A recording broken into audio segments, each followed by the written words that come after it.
Food is the way to the sales heart. Sounds odd, no? Trust me on this one. This was implemented by none other than the Swedish furniture giant Ikea, which uses food to drive furniture sales into physical stores. The company's food division generated almost 5% of its total revenue in 2020, making it a crucial part of its business. How? IKEA's founder believed hungry customers buy less. IKEA's low price, tasty food is not intended to make a profit but to lure in customers and increase footfall, leading to big furniture purchases.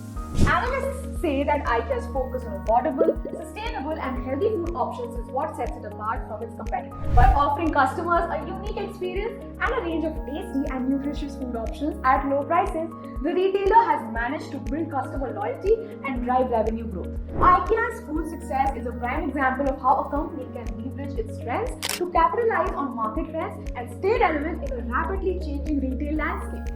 We hope you enjoyed this video. If you did, please give it a thumbs up, share it with your friends, and follow All About Marketing for more informative content.